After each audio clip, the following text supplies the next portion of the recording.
Agora que as eleições estão à porta, a convidada extra deste serão é a Susana Damasceno. Ela é fundadora e presidente da Aid Global, uma ONG que trabalha nas áreas da educação, em Moçambique, e cidadania ativa em Portugal, com enfoque na chamada dos jovens às urnas e pela luta dos direitos humanos e apoio aos refugiados, que nunca, como hoje, um apoio que se revelou tão necessário. Olá, Susana, e muito obrigado, bem-ajas, por teres aceitado este meu convite. Bem-vinda ao Observador. Viva, João Paulo, boa tarde, obrigada desde já. É um prazer estar contigo aqui. Vou-te só começar, eu vou trocar aqui as voltas e eu sei que tu és gestora, és professora, és educadora, és formadora, empreendedora e és uma sonhadora, uma grande sonhadora e tens fundaste e és presidente desta Aid Global. Já lá vamos. Antes vamos, Susana, já estou a ver a tua cara a dizer, ai meu Deus, para onde é que ele vai?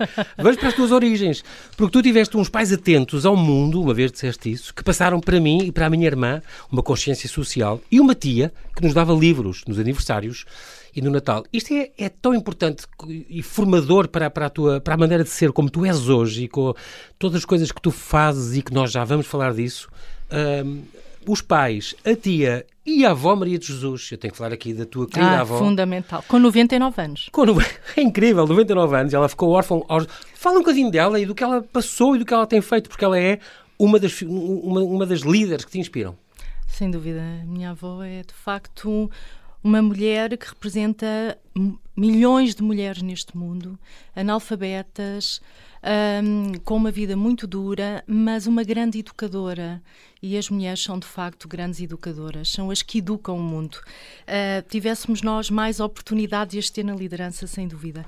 A minha avó Maria de Jesus é, de facto, uma pessoa que me mostrou o que é a verdadeira educação, que não passa obrigatoriamente pela instrução, mas passa pela disponibilidade para o outro, o tempo para brincar com os netos, o tempo para conversar com os netos, e ela era uma enorme, e continua a ser, uma grande contadora de histórias. Por isso, quando ela se predispunha a contar as histórias da sua infância, tudo aquilo eu fui absorvendo com muita atenção, e quando chego a Moçambique, na minha experiência de voluntariado e por tantos outros países onde fui passando como viajante, eu fui encontrando a minha avó Maria e muitas mulheres deste mundo. Incrível. E de facto ela foi uma grande influência. Um exemplo que ficou órfão com 12 anos. Com 12 anos, começou a trabalhar. Nunca foi à escola, teve 6 filhos, sofreu de violência doméstica. Tudo isso. Levou com tudo. Mas tratou de todos os netos e até há bem pouco tempo. Agora são os netos que tratam também dela. É tem muitos netos, é muito acarinhada e tem 99 anos e vai chegar aos 100 anos, com certeza, porque todos os netos lhe pedem isso, não é? Claro que sim. Tu tinhas 10 anos e escreveste um poema uma vez sobre a paz. Tu também tens a paz nos teus genes, que foste ler depois numa cerimónia, numa festa da empresa do teu pai. E percebeste logo, tinha já esse gosto, e hoje em dia é uma coisa que te está gravada nos genes, como eu dizia, que é, consegue-se a paz, e estamos a falar em países com grandes conflitos, tu lidas com Moçambique, tu lidas com refugiados, que só se consegue a paz através de uma educação de qualidade. Isso é que é muito importante, e tu queres educar para desenvolver, não é só cooperar, é educar para desenvolver. Isso é um valor muito importante, e é um bocadinho ao lado do que as pessoas estão habituadas. Sim, a educação é vista como um meio para atingir uma carreira de sucesso, um património, quando de facto se tem oportunidade de ter trabalhos ou empregos ou o que quer que seja, ou fundar empresas, de facto para a pessoa ter um rendimento que lhe permita depois usufruir das coisas boas que esta vida tem.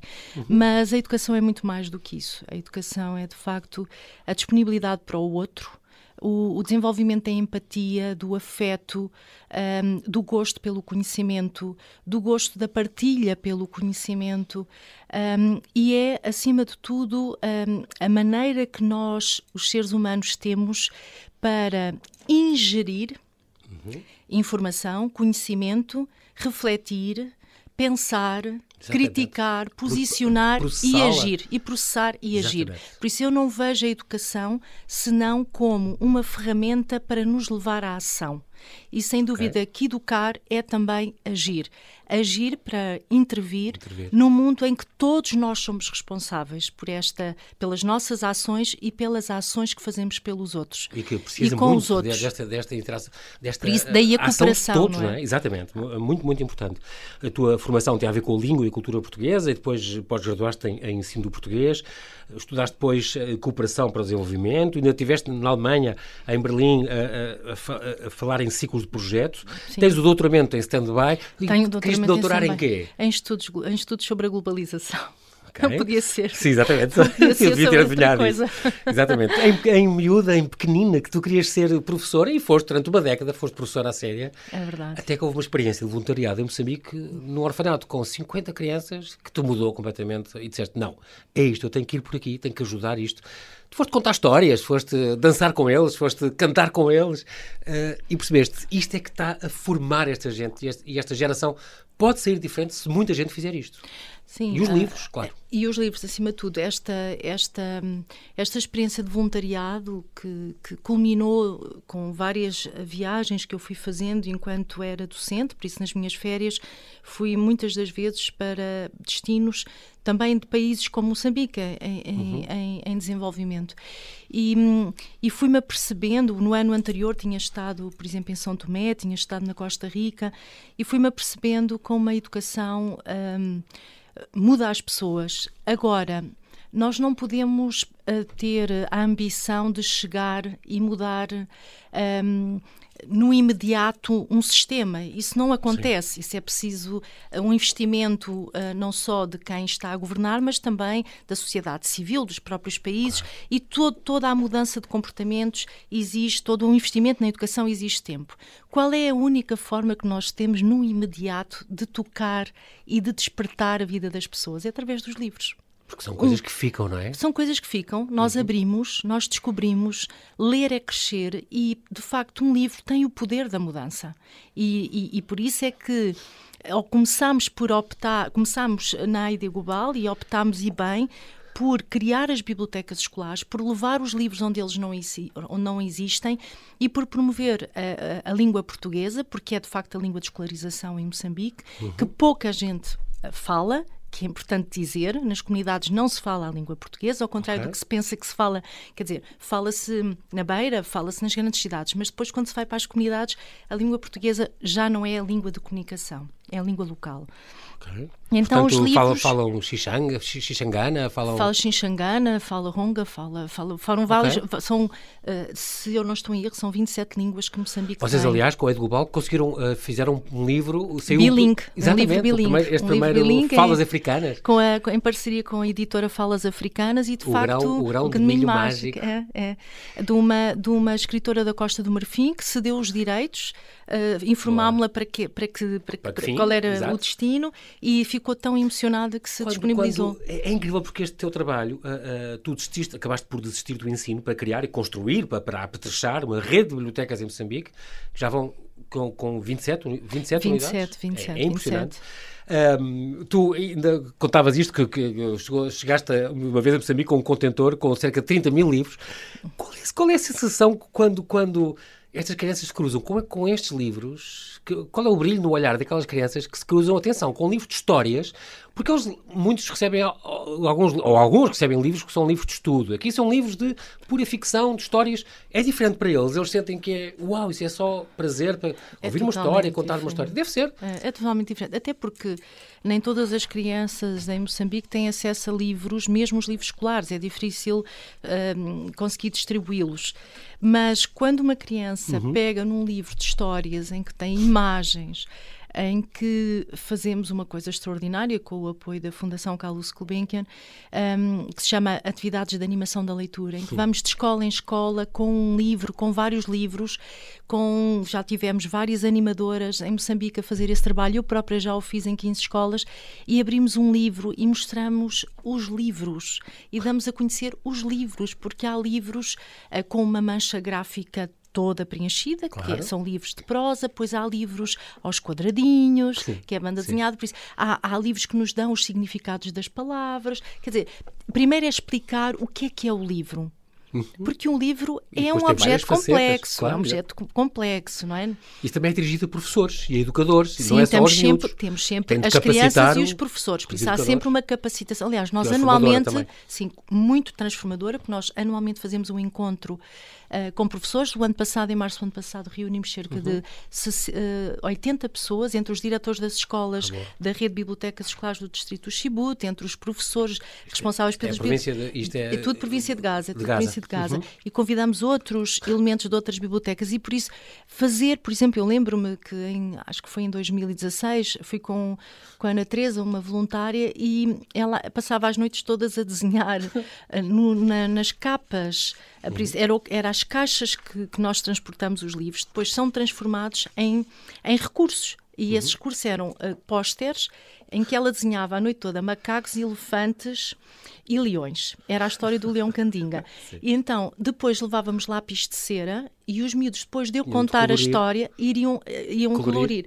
E, curiosamente, nenhum coloria de uma só cor. E nenhum coloria o macaco castanho. Aí era o elefante. O elefante cinzento não, era tudo colorido mesmo. Com várias cores. Com várias cores. É muito interessante. E depois puxa pela imaginação deles, muito.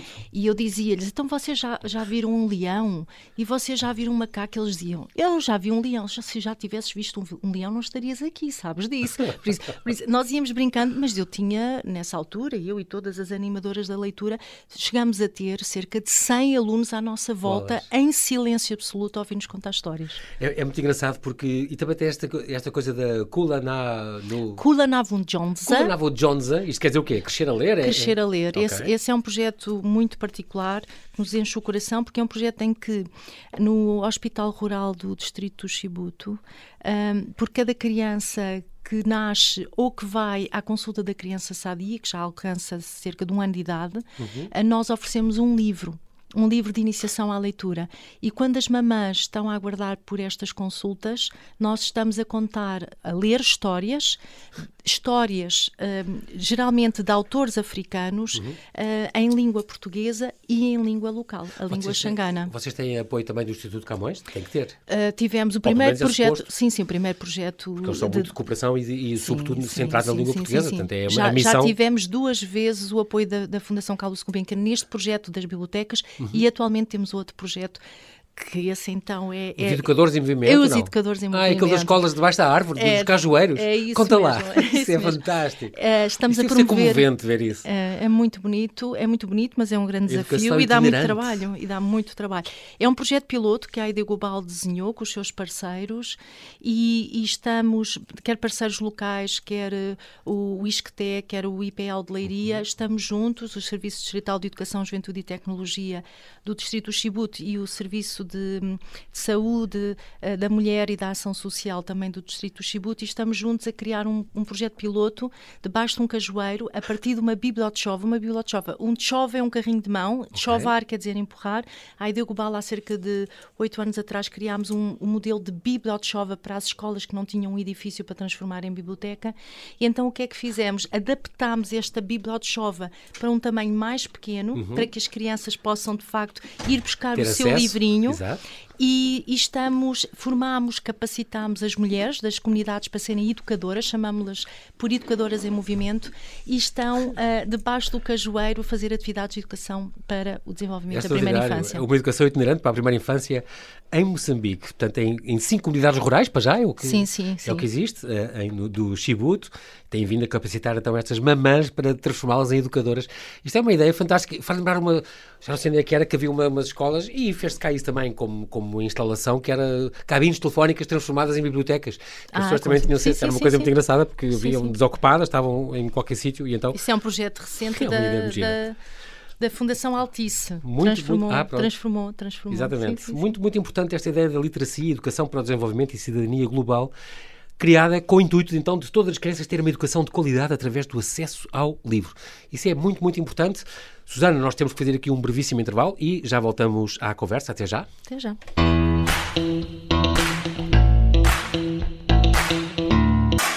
E estamos a conversar com Susana Damasceno, gestora, formadora, empreendedora, fundadora e presidente da AID Global. Estamos a falar, Susana, bem-vinda de volta. Tu que fizeste este esforço de vir da Ruda dos Vinhos, a terra maravilhosa onde tu moras, e tu própria que gostas de... Paraíso em Portugal. O paraíso em Portugal. Tu gostas de sujar as mãos na terra e gostas de fazer jardinagem sempre. Tu, com a tua gata e abraçado ao teu filho, que eu sei que também tens aqui um carinho especial que te equilibra na vida. Carinho é pouco. É a minha maior paixão. E, portanto, e é um grande leitor. Curiosamente. Que idade é que ele tem? Tem 10 anos. Pronto, e muito atento ao mundo. Por isso é muito provável. Ainda não escreveu um poema sobre a paz. Exato. Mas não entende a guerra. Mas não entende a guerra. Por isso sai mesmo à sua mãe. Muito bem. Tu que foste prémio Fémina em 2018, destacaste por atos do humanitarismo em prol da dignidade e dos direitos do ser humano, e que tu tens neste teu trabalho da AID Global, é isso que nós vamos falar agora, que eu acho que é importante falar disso agora, este AID Global, portanto, AID de Ação e Integração para o Desenvolvimento Global. É uma ONG-D. Portanto, qual é a diferença para uma ONG normal? ONG é a Organização Não Governamental. Pronto. O D é Creche de Desenvolvimento. Por isso, a AID Global então é uma organização para o desenvolvimento. Por isso, depois tens as ONGs, né, que é uma organização não governamental para o ambiente, e por isso há algumas que têm esta... Especializam. Nós, porque fazemos cooperação para o desenvolvimento, para além de educação para o desenvolvimento e para a cidadania global, temos o estatuto reconhecido como ONG-D pelo Instituto Camões, Instituto da Cooperação e da Língua. Muito bem, é uma das... Tu estás sediada aqui no Parque das Nações, se não me engano, é os vossos escritórios. Dentro do Centro de Juventude de Lisboa, já agora do Instituto Português do Desporto e Juventude. Em 2009, portanto, fundaram, já falámos disso, na província de Gaza, no distrito Chibuta, em Moçambique, tiveram, digamos, uma delegação, e em 2017 começou no Porto Santo também, que é curioso, porque vocês têm uma série de projetos em Porto Santo, desde o Porto Santo sem lixo marinho, da Escola para o Mundo, Educar para Cooperar. É muito engraçado. Porque Porto Santo, de repente, tem ali uma comunidade que vos segue, que vos apoia, que vos ajuda e conseguiram mobilizar aquela gente? Também. É uma história curiosa, porque a vida acontece, muitas das vezes não somos nós que escolhemos, é a vida que nos escolhe. Okay. E temos a nossa gestora do gabinete de projetos, a Sofia Lopes, por decisão familiar, quiseram mudar de vida. E mudaram para Porto Santo, onde já tinham alguma estrutura. Foi uma grande oportunidade para nós concretizarmos um sonho já antigo de chegarmos às ilhas, e por isso já nos fixámos na região autónoma da Madeira. Por isso nós não estamos só a desenvolver os projetos na Ilha de Porto Santo, estamos a desenvolvê-lo na região autónoma da Madeira. Claro. Já demos formação, capacitação aos professores, já fizemos trabalho com algumas escolas, fizemos também formação a técnicos na área das migrações, mas agora a nossa ambição é chegar aos Açores, e agora temos a nossa gestora do Gabinete Administrativo e Financeiro. Quer mudar de vida para os Açores. Por acaso é açoriana, não, porque eu não a deixo ir embora. Ela pode lá ir, mas volta. Exato. Portanto, há muitos desafios complexos que se põem a uma ONG-D. Neste caso, por exemplo, já falaste, ela já foi registada, foi reconhecida pelo Instituto Camões e também pelo Ministério dos Negócios Estrangeiros de Moçambique. É importante dizer isso. Por isso é que podemos atuar em Moçambique já há 11 anos que lá estamos. Pelo RENAS, Registro Nacional de Associativismo Jovem. Isso é outra coisa, por isso nós, como trabalhamos muito para os jovens, então somos reconhecidos como associação juvenil equiparada. Muito bem. Quais são estes grandes desafios que tu tens?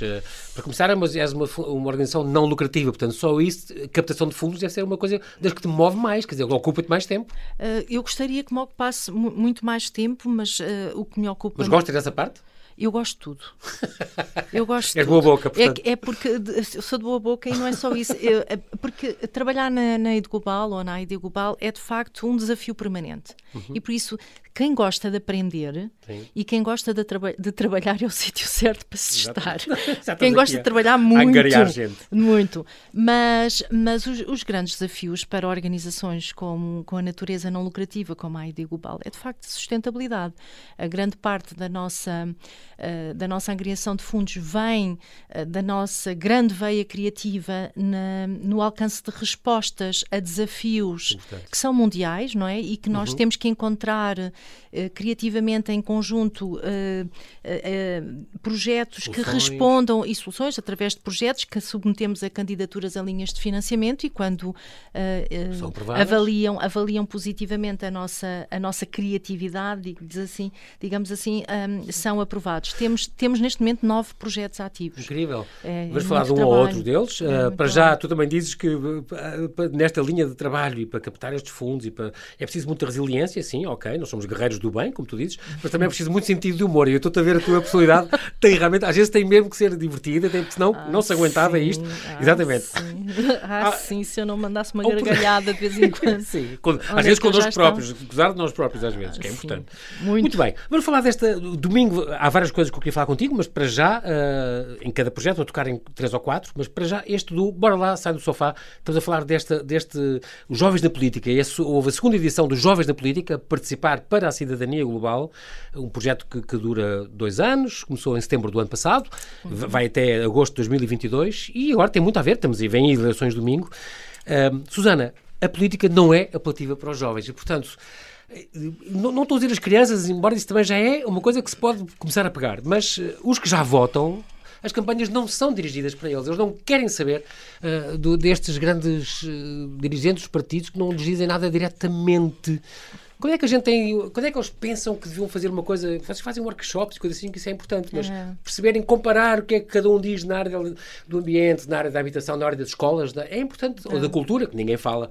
Este centro de coisas era importante para os jovens estarem mesmo, poderem decidir e poderem querer levantar-se do sofá. Sim, aliás, este projeto, como bem disseste, Jovens na Política, participar para a cidadania global, tem uma campanha sempre que há eleições, neste momento com as que vamos ter, as autárquicas, é o Bora Lá, Sai do Sofá, e é quando nós convidamos os jovens a sair do sofá. Mas eles não têm obrigatoriamente que sair do sofá para se interessarem pela política ou para agirem. São jovens ligados às redes sociais, são jovens com uma literacia digital que nos ultrapassa e por isso eles conseguem. Estou a pensar na greve na greve climática. Tivemos sexta-feira passada um grande evento em que reunimos jovens, todos eles empreendedores e com projetos na área da intervenção cívica e política e de facto não partidária, política mas não partidária, e o testemunho da Raquel Moreira era nós juntámos 5 jovens num café, pegámos nas redes sociais e conseguimos fazer a greve climática, por isso conseguimos mobilizar. Aquilo ultrapassou-nos, dizia ela, sim. E é isto, os jovens de facto... Isto era os diálogos no sofá, diálogos no sofá, bora lá. Houve dia 17, exatamente, muito importante. Diálogos no sofá, jovens, bora lá, vamos dialogar. Exatamente. Quer dizer, o sofá é o sítio onde nós nos sentimos confortáveis, é uma alegoria sítio onde nós nos sentimos confortáveis para agir. Debater e ter ideias e fazer coisas. E, de facto, há um afastamento dos jovens em relação à política, mas temos que refletir sobre essas razões. Será a linguagem? Exatamente. Será os espaços de diálogo digitais ou presenciais? É a forma como são ou não envolvidos no processo da concepção destes projetos, iniciativas. Como são consultados ou não. Quer dizer, todos estes jovens que estiveram connosco, eles criaram, de facto, eventos para outros jovens. Eles estão interessados na política. Agora, não na forma como se faz política. Pois, não no habitual, nós estamos habituados às campanhas. Sim. E daí o grande índice de abstenção. É que nós temos uma elevadíssima taxa de abstenção registrada em Portugal e realmente eu conheço, como tu conheces, quando há assim jovens que começam a votar e os primeiros anos que votam e são muito, têm muita vontade e estão muito mobilizados para isso. Mas há uma grande faixa que ainda não está e que sente desinteresse de todo este bate e arranha destas campanhas que às vezes vêm, só desembalam uns dos outros e não sei o quê. Isto não é atrativo para eles. Não é atrativo até porque esta questão, esta questão do local, da política local e da política global, muitas das vezes os jovens estão muito mais atentos ao mundo. Exatamente. Do que propriamente à sua comunidade. porque estes são jovens globais, eles querem abraçar o mundo entra-lhes pelo seu dispositivo móvel. É maleta global, aqui falamos das malas globais, não é? Maletas globais, é isso mesmo. Aprender a ser cidadão do mundo é outro projeto, é outra bandeira vossa. É outra bandeira. E por isso, o que é que nós queremos que eles façam, os jovens? Primeiro, é preciso, nesta forma de se fazer política atualmente, nós trabalhamos muito para a literacia política. Isto é, os jovens, quando votam, e aqui estamos a falar do ato cívico, democrático, de votar, devem saber no que é que estão a votar. Ou melhor, em que é que estão a votar. Claro. E por isso têm que ler os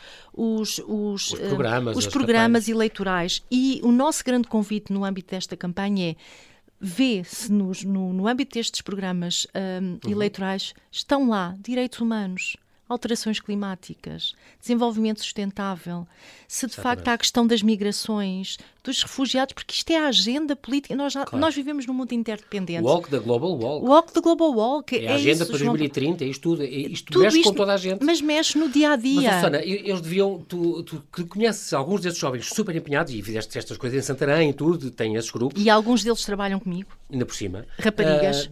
Jovens. Outro dia recebi um mail que dizia... Por exemplo, foi a propósito destas autárquicas, e eu sou de Lisboa, imagina, e era o que é que diz o Medina, o que é que diz o Moedas, o que é que diz o coisa, em vários temas, era uma tabela com os vários candidatos, o Ferreira, todos, e depois ao lado era cultura, habitação, era as escolas, o ambiente e as alterações climáticas, e vão tirar os programas de cada um. É uma coisa muito fácil de gestão, para não ter que ler 50 mil páginas, 50 programas que depois só interessam 3 linhas. Isso foi uma ferramenta muito fácil que me mandaram, que eu achei que engraçado. Porque é que isto não está feito para dar à juventude, por exemplo, que seria uma coisa, e não só, mas é muito imediata de consulta, dizer o que é que eles falam destes vários temas. Era uma tabela, percebes? Era uma coisa gira para eles fazerem, que eu acho que atraía imenso. Em vez de dizer, olha, agora tens que ler o programa do Bloco e o programa do PSD, o programa... Nunca mais acabam. Nós fizemos um estudo... Ninguém vai fazer isso. Nós fizemos um estudo quando foi da primeira edição do projeto Jovens na Política, em que estivemos, de facto, a estudar os programas eleitorais e fizemos um estudo sobre isso. Pronto. E está disponível no site da ID Global. É muito importante. A literacia política, que devia começar, de facto, nas escolas, nas associações de estudantes, em que as escolas deviam ser também uns espaços mais democráticos, que nem sempre são, A escola, é o que eu digo, a escola é o ensaio, é o balão de ensaio das sociedades. Claro que sim. Era lá que se devia testar tudo. E eles passam horas e horas por dia nas escolas, e, portanto é muito importante para a formação em todas as áreas, não é só em matemática e física. É fundamental, então, para a construção do ser cidadão, porque nós estamos uns com os debatem outros. Outros programas e onde há os bowlings, e há outros imensos assuntos, e há a educação física, e há imensas coisas que mexem com todo o teu ser completo, e portanto a relação com o outro, a relação com o que é diferente. Aprender diplomacia na escola, que é tão necessário nos dias que correm. E já agora que falámos também das alterações climáticas, tu tens aqui, vocês têm 2 projetos aqui muito, muito curiosos. Por exemplo, esta da viva descarbonização do Parque Adão Barata, portanto, Parque Adão Barata, ou PAB Living Lab, e tem também aquele do NEAR, já tem a ver com as migrações e com os que chegam. Estes 2 projetinhos, nós temos 8 minutos, vamos falar um bocadinho, gostava muito que falasses estes 2 em concreto. Portanto, este primeiro, PAB Living Lab, portanto, passa-se em Loures, neste parque, e que envolve a comunidade toda e destina-se, só acaba em 2024, e é para sensibilizar a população para... Primeiro, consciencializar que todos nós, no nosso dia-a-dia, contribuímos para a poluição, para as alterações climáticas. Desde, por exemplo, coisa que eu desconhecia, há árvores que contribuem mais para a emissão de CO2 do que outras. Por isso, quando fizemos agora o estudo do parque com todos os parceiros, na reunião de parceiros inicial do projeto, fiquei... Quer dizer, estas coisas a gente pensa... Quando plantaram isto, porquê é que não pensaram... Não, porque estas coisas... Vamos evoluindo, não é? O saber, a ciência, tudo isto... Nós estamos sempre em permanente evolução. E E por isso vamos sensibilizar o comércio local para reduzir tudo aquilo que possa contribuir para a intensidade carbónica das intensidade atividades. Carbónica e para além disso vamos também sensibilizar os alunos das escolas, vamos levá-los ao parque. Toda a intervenção em termos de infraestruturas vai tornar aquele parque um parque modelo. E que esperemos que outros possam seguir claro. este modelo ou este exemplo, e por isso é um projeto que está no seu arranque, é uma descoberta, é uma área que tem a ver com o desenvolvimento sustentável e que está muito na agenda política e que está também desde sempre na consciência de todo o trabalho que a ID Global faz. Depois temos o NEAR, que é atenção, vou dizer, Newly Arrived in a Common Home. Portanto, de newly e arrived. São os recém-chegados a Portugal, às comunidades. É um projeto que está a decorrer, vamos ver se eu não me engano. Desde 1 de março de 21, deste ano. Na Roménia, em Portugal. E no Chipre, Itália. Grécia, se eu não estou... e em Itália, se eu não estou... Ao Chipre. Sim, Itália e Chipre estavam, de certeza, que isso eu vi no vosso site. Portanto, estava lá. É que já são muitos. Pois. E então... Sensibilizar para a importância da inclusão e proporcionar a partilha intercultural de conhecimentos. É muito engraçado porque vocês aqui, os imigrantes chegam com uma série de obstáculos, portanto, em termos de cuidados de saúde, de habitação, de educação e tal. Então vocês visam informá-los, formar pessoas para como informar imigrantes recém-chegados, os menores, ter atenção aos menores, à língua. Eu desafio as pessoas a podem aprender tanto com eles. Também, muito mesmo. Muito. E nós, na história da ID Global, temos tido tantas pessoas, tantos jovens de outras partes do mundo com quem temos crescido tanto, e isso é indiscutível, e muita gratidão para todos eles. Mas eu convido as pessoas a refletirem um bocadinho só sobre isto. Descalcem os seus sapatos, entrem nos sapatos de um chinês. É uma mãe que acaba de dar à luz. Não entende o que o médico está a dizer. Nenhum médico entende o que a mãe quer dizer. Quer dizer, como é que pode haver tranquilidade? Como é que pode haver comunicação? Como é que pode haver compreensão? Por isso, nós estamos com este projeto a entrar um estudante que acaba de chegar, as dificuldades que ele tem. Quer dizer, se para nós é difícil... Ou do mercado do ensino também. Sim, porque tudo é novidade, não é? Quer dizer, vamos para o primeiro ano da universidade. Um afegão, não fala inglês, não fala, mas o quê? Como é que ele se pode arranjar aqui trabalho? E hoje são eles, amanhã podemos ser nós. Quer dizer, sim, o que seja. É de facto importante pensarmos nisto. Vamos agora nesta parte final, Susana. Quem é que pode fazer parte da ID Global? Qualquer pessoa pode se inscrever para ser membro da ID Global. Temos uma cota anual de 25 euros que permite participar nas Assembleias Gerais da organização, onde são de facto tomadas decisões relativamente ao plano de atividades, e também é o local onde fazemos a prestação de contas. Nós temos contas auditadas todos os anos. Mas, portanto, estagiários, colaboradores, prestadores de serviço, voluntários, vocês aceitam? Aceitamos dentro daquilo que é o casamento entre as necessidades e as competências, porque nós temos uma equipe executiva técnica. Que se pode consultar no vosso site, em qualquer altura. Sim, nós recebemos diariamente candidaturas, candidaturas espontâneas, candidaturas de estágios. Neste momento temos 2 estagiários curriculares. Já recebemos estágios curriculares de toda a parte do mundo, desde os Estados Unidos, a Alemanha, a Macau. Por isso, somos muito porque vocês têm alguns programas financiados até por coisas de bolsa e assim, e fundações. Isso é muito importante. Só se é que podiam andar, porque podem ter viagens, equipamentos, obviamente. E depois, quem pensar, quem tiver um património, e está agora muito em vaga, ou na moda, os grandes milionários já não deixam as fortunas aos seus filhos, deixam os filhos aconchegados e depois investem o seu património em organizações com credibilidade. E eu posso afirmar que a ID Global é uma organização Estou a pensar com total na nova SBE, por exemplo. A nova SBE não é feita, não há um cêntimo do Estado ali. E apesar de ser uma universidade pública, é tudo com com doações, donativos. Em Portugal precisamos de alimentar esta cultura. Antes deixava-se à Igreja, não é? E agora há tantas organizações da sociedade civil com provas dadas, portanto, que era importante termos este apoio, este voto de confiança. Ficar isto, como podemos ajudar, é importante. Tu dizes uma coisa engraçada. E fazer donativos também. Comecem por cooperar dentro de casa. É nelas que, primeiramente, podemos fazer a diferença. Dizes tu, uma frase que eu adoro. Mas para contribuir é preciso conhecer. Portanto, visitem o site da AID Global, que é muito importante, em aidglobal.org. Qualquer pessoa pode dar até com donativos, patrocínios, bens, voluntariado. As empresas podem escolher um projeto, apoiar, com voluntariado empresarial, doação de material, de serviços, apoio técnico, o que seja. Dinheiro. Isso é muito importante, claro, também precisam. As escolas também se podem envolver, isso é importante. As escolas... e que é essencial. Sem dúvida, e nós estamos sempre a envolvê-las. As escolas são as nossas maiores amigas e os professores. Ainda bem. É muito importante porque só a educação é que pode travar esta avalanche de violência que contaminou toda a gente. Tu falas disto a propósito da pandemia, porque esta pandemia mudou muita coisa e a forma como trabalhamos, como lidamos uns com os outros. Houve um grande aumento neste discurso do medo, da manipulação, do ódio, da agressão, e é uma coisa que faz muita impressão isso, mas que pode ser contrariado. Tem que ser. Aliás, o António Guterres afirmava esta terça-feira que o mundo nunca enfrentou tantas ameaças como a destruição da paz, a desconfiança, gostei muito disto, a desconfiança, as alterações climáticas e convidou os países a cooperarem mais e sermos mais abertos. Eu queria, porque começámos a nossa conversa com livros, e eu queria, ao mesmo tempo que estamos perante este sentimento de catástrofe permanente, não é? Iminente, etc., eu queria deixar aos nossos ouvintes, posso tratá-los por nós, não posso? Claro que sim. Pronto, porque já vão ser amigos todos da AID Global, claro por isso, venham daí.